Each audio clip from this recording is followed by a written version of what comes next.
Welcome to the I Love Winnipeg Real Estate Podcast, your premier resource for buying, owning, and investing in Winnipeg's real estate market. And now, here's your host, Adrian Schultz, who loves all things real estate, property management, and mortgage financing.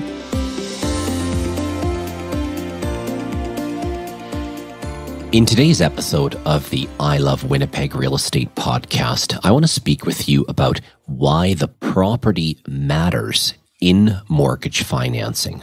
Now, when you're looking to qualify for a mortgage, typically a lender will want to review 4 areas of your mortgage application: your income, credit, the down payment or equity, and the property itself.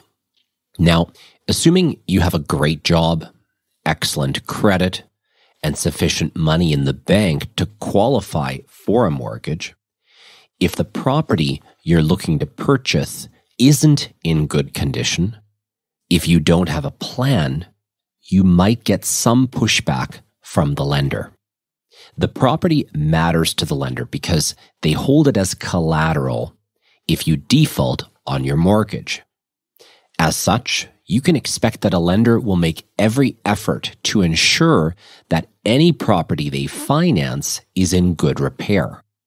Because in the rare case that you happen to default on your mortgage, they want to know that if they have to repossess, they can sell the property quickly and recoup their money.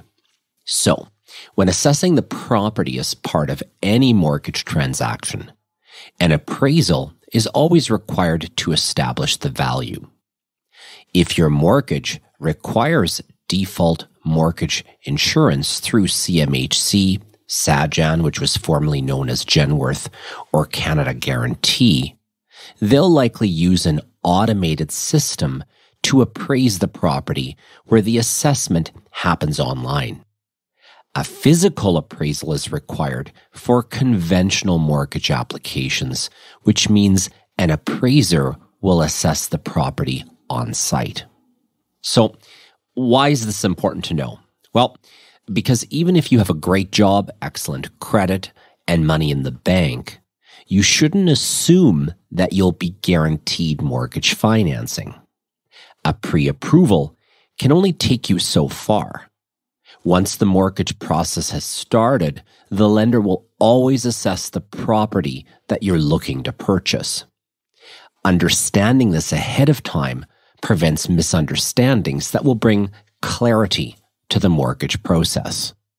Now, practically applied, if you're attempting to buy a property in a hot housing market and you go in with an offer without a condition of financing, once the appraisal is complete, if the lender isn't satisfied with the state or the value of the property, you could lose your deposit. Now, what happens if you'd like to purchase a property that isn't in the best condition?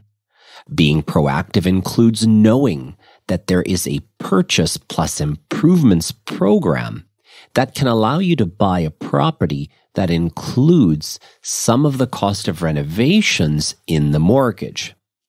It's not as simple as just increasing the mortgage amount and then getting the work done. There is a process to follow, but it's very doable.